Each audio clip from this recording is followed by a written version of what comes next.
గుజరాత్ లో బీజేపీ విజయంపై రాష్ట్ర బీజేపీ అధ్యక్షుడు కిషన్ రెడ్డి హర్షం వ్యక్తం చేశారు. బీజేపీ అందించిన సుపరిపాలనకు గుజరాత్ ప్రతిబింబంగా నిలిచిందని ఆయన కొనియాడారు. భవిష్యత్తులో మోడీ మరిన్ని బాధ్యతలు మోయనున్నారంటున్న కిషన్ రెడ్డితో మా ప్రతినిధి వర్మ ఫేస్ టు ఫేస్.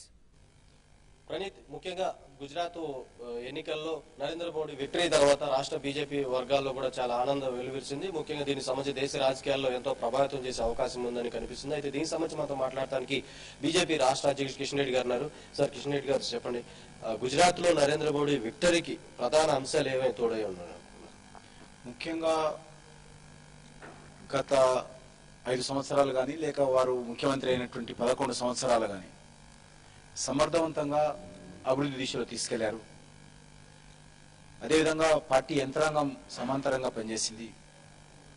ముఖ్యంగా నరేంద్ర మోడీ గారు చాలా నీతి నిజాయితీతోటి పనిచేశారు. ఒకటి ఆయన లీడర్షిప్, ఒకటి ఆర్గనైజేషన్, ఒకటి డెవలప్మెంట్. ఈ 3 కలిపి ఈరోజు ఫలితమే గుజరాత్ ఎన్నికలు.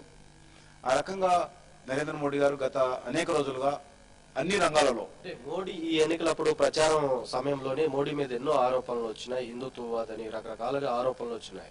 అయినా కూడా ఈ విధంగా గెలుపు రావటాన్ని ముఖ్యంగా మా రాజకీయ ప్రత్యర్థులు కావచ్చు, కుహాన లౌకికవాదులు కావచ్చు, నరేంద్ర మోడీ గారి పైన అనేక రకాల విష ప్రచారం చేశారు.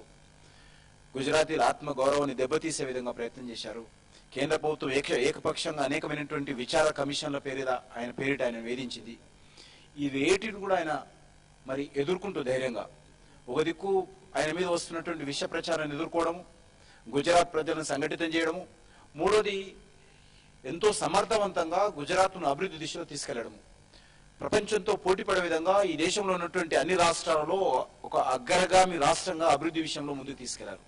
కాబట్టి ఇవన్నీ ఆయన కలిసి వచ్చాయి. దాంతోపాటు సానుభూతి కూడా, మా నరేంద్ర మోడీ గారు ఇంత మంచిగా పనిచేస్తా ఉంటే ఎందుకు ఈరోజు అనేక రకాలుగా విష ప్రచారం మీద చేస్తా ఉన్నారు అనేటువంటి సానుభూతి కూడా వచ్చింది.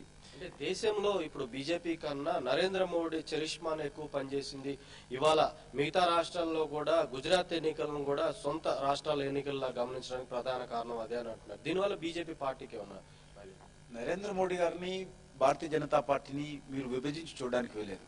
ఆయన ఇప్పటి వరకు కూడా పూర్తి అంకిత భావంతో తన జీవితాన్ని ఈ సమాజం కోసం, ఈ సిద్ధాంతం కోసం, దేశం కోసం, పార్టీ కోసం అంకితం చేసినటువంటి వ్యక్తి ఆయన. ఏ రకంగా అయితే వాజ్పేయి గారు ఏ రకంగా ఉన్నారో వీరు ఆ రకమే. కాబట్టి మీరు విభజించి ఆలోచన చేయడానికి లేదు. పార్టీలో పుట్టారు, పార్టీలోనే ఈ సేవ చేస్తుంటారు వారు. కాబట్టి నరేంద్ర మోడీ గారికి పేరు వచ్చినా, భారతీయ జనతా పార్టీకి పేరు వచ్చినా మేము విభజించి ఆలోచించాము. దేశ రాజకీయాల్లో నెక్స్ట్ భవిష్యత్ ఏంటి? నరేంద్ర మోడీ ఎటు వెళ్తున్నారు? ఇప్పటికే వెంకయ్యనాయుడు లాంటి పెద్దవాళ్ళు కూడా దీన్ని ప్రకటించడానికి భావి ప్రధాని. ముఖ్యంగా ఇది ఒకటి కూడా ప్రజలందరూ కూడా అర్థం చేసుకోవాల్సిన విషయం. ఈరోజు దేశ ప్రధానిగా నరేంద్ర మోడీ గారు ఉండాలని ఈరోజు దేశం కాదు, ప్రపంచంలో ఉన్నటువంటి అనేకమైనటువంటి మన దేశానికి సంబంధం లేనటువంటి వ్యక్తులు, ఆయా దేశ అధినేతలు కూడా కోరుకుంటున్నారు. అమెరికా లాంటి దేశం కానీ, బ్రిటన్ లాంటి దేశం కానీ, జర్మనీ లాంటి దేశం కూడా నరేంద్ర మోడీ గారు ఈ దేశానికి ప్రధానమంత్రి కావాలని కోరుకుంటున్నటువంటి పరిస్థితి గతంలో ఎప్పుడు కూడా లేదు. మొదటిసారిగా ఒక విచిత్రమైనటువంటి పరిస్థితుల్లో ఈరోజు నరేంద్ర మోడీ గారి దేశ ప్రధానమంత్రిగా కావాలని కోరుకుంటున్నారు. దానికి మరి ఈరోజు ఒక ప్రజాభిప్రాయం గుజరాత్లో ఏ రకంగా ఉంటుంది, దేశ ప్రధానిగా ఈరోజు గుజరాత్ ముఖ్యమంత్రిగా దేశ ప్రజలు చూడలేదు. చాలా మంది మేమైతే భారతీయ జనతా పార్టీ తరఫున ఈ రోజు వరకు ఆయన దేశ ప్రధానిగా ఎవరు ప్రకటించలేదు. మీలాంటి వాళ్ళు అడిగితే ఆయన అర్హత ఉంది అని చెప్పాము రిపోర్టర్స్. కానీ ప్రజలలో నరేంద్ర మోడీ గారు దేశానికి ప్రధానమంత్రి అవుతారా, కావాలి కాబట్టి గుజరాత్లో గెలుస్తారా అనేటువంటిది ఈరోజు విస్తృతమైనటువంటి చర్చ దేశంలో జరిగింది. ఈ విజయం తర్వాత రాష్ట్ర పార్టీ ఏ విధంగా ముందుకు పోబోతుంది? ముఖ్యంగా అలాంటి వ్యక్తిని మళ్ళీ రాష్ట్రంలో బీజేపీ వైభవం తీసుకురావడానికి ఏమైనా ఇక్కడి నుంచి ప్రచారాలు కానీ ఏదన్నా యాత్రలు పెట్టే అవకాశం ఉంది? ఖచ్చితంగా నరేంద్ర మోడీ గారు గుజరాత్ ముఖ్యమంత్రి గతంలో కరీంనగర్కి వచ్చారు. రానున్న రోజుల్లో కూడా మన పార్టీ ఆహ్వానం మేరకు రావడానికి అవకాశాలు ఉన్నాయి. ఆ దిశలో మేము కూడా ప్రయత్నాలు చేస్తాం. ముఖ్యంగా ఈరోజు దేశ రాజకీయాల్లో చాలా మార్పులు వస్తాయి. నేను ఇంతకుముందు చెప్పినట్టు 1977లో ఏ రకమైనటువంటి వాతావరణము దేశంలో వచ్చిందో 2014లో ఆ రకమైనటువంటి వాతావరణం వస్తుంది. ఈరోజు దేశంలో కాంగ్రెస్ పార్టీ పూర్తిగా అవినీతిమైపోయింది, పూర్తిగా ఒక అసమర్థ నాయకత్వం ఉన్నది. ఈరోజు పూర్తిగా అధిక ధరలు పెరిగిపోతా ఉన్నాయి, అధికార దుర్వినియోగం చేస్తా ఉన్నారు. కాబట్టి ఈ నేపథ్యంలో దేశ ప్రజలు కాంగ్రెస్ పార్టీ ప్రభుత్వం పట్ల విసిగి వేశారు. వీళ్ళు ఏం చెప్పారు, 100 రోజుల్లో ధరలు తగ్గిస్తామని చెప్పారు. 9 సంవత్సరాలు అయింది, ధరలు ఆకాశాన్ని అందుతా ఉన్నాయి. 100 రోజుల్లో విదేశాల్లో ఉన్నటువంటి నల్ల డబ్బును తీసుకొస్తామని చెప్పారు. ఇంకా పోతా ఉంది విదేశాలకు నల్ల డబ్బు ఉన్నదిగా తీసుకురావడం. అదే కాంగ్రెస్ కి మళ్ళీ హిమాచల్ ప్రదేశ్ లో మంచి మైలేజ్ వచ్చింది, మీకన్నా ఎక్కువ స్కోర్ వచ్చింది పార్టీ. హిమాచల్ ప్రదేశ్ ఈ దేశంలో భాగం కాదంటలేను, కానీ హిమాచల్ ప్రదేశ్ లో గత అనేక సంవత్సరాలుగా స్వాతంత్రం వచ్చినప్పటి నుంచి ఇప్పటి వరకు కూడా ఒక పార్టీ అధికారంలో ఉంటే నెక్స్ట్ టైం ఇంకో పార్టీ వస్తుంది ఖచ్చితంగా. కాబట్టి ఈరోజు గుజరాత్ ఎన్నికల్లో అదే లేక హిమాచల్ ప్రదేశ్ ఎన్నికలకు పోల్చడానికి లేదు. హిమాచల్ ప్రదేశ్ చాలా చిన్నది, 4 పార్లమెంట్ సీట్లు టోటల్ లెక్క పెడితే, ఓవరాల్గా మన హైదరాబాద్ అంత ఉంటుంది అందగలిగితే.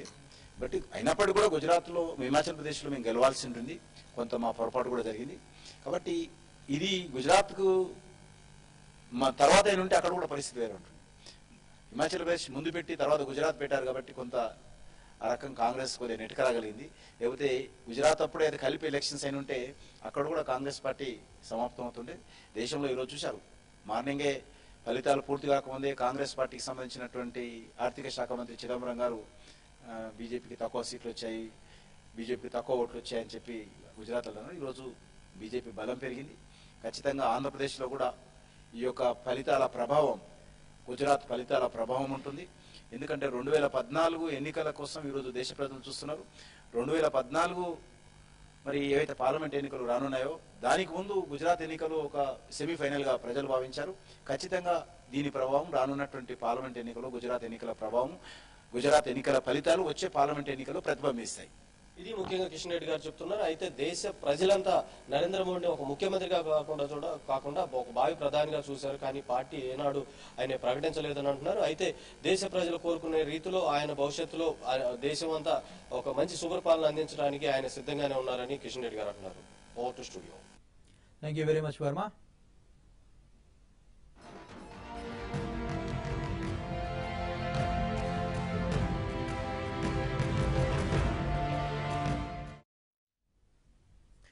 గుజరాత్ తర్వాత హిమాచల్ విషయానికి వస్తే, హిమాచల్ ప్రదేశ్ లో హస్తం గాలి వీచింది. కాంగ్రెస్ 36 స్థానాల్లో విజయం సాధించగా బీజేపీ 23 స్థానాల్లో జయకేతనం ఎగరవేసింది. కాంగ్రెస్ ఆధిక్యం మెజారిటీ మార్కును దాటడంతో షిమ్లాలోని కాంగ్రెస్ శ్రేణులు సంబరాలు జరుపుకున్నాయి. అటు ఎన్నికల్లో హస్తం పార్టీని ముందుండి నడిపిన మాజీ ముఖ్యమంత్రి వీరభద్ర సింగ్ ఇంటి దగ్గర కార్యకర్తలు బాణాసంచా కాల్చి ఆనందాన్ని వ్యక్తం చేశారు. ఇదిలా ఉంటే ముఖ్యమంత్రి అభ్యర్థి ఎవరన్నది కాంగ్రెస్ అధ్యక్షురాలు సోనియా గాంధీ నిర్ణయిస్తారని వీరభద్ర సింగ్ చెప్పుకొచ్చారు. హిమాచల్ ప్రదేశ్ పాలిటిక్స్ లో చెరగని ముద్ర వేసిన వీరభద్ర సింగ్ కాంగ్రెస్ పార్టీ విజయంలో కీలక పాత్ర పోషించారు. అవినీతి ఆరోపణలతో కేంద్ర మంత్రి పదవి నుంచి తప్పుకున్న జనం అభిమానాన్ని చూరగొన్నారు. ప్రభుత్వ వ్యతిరేక గాలిని కాంగ్రెస్ వైపు మళ్లించేలా చేయడంలో సఫలీకృతులయ్యారు.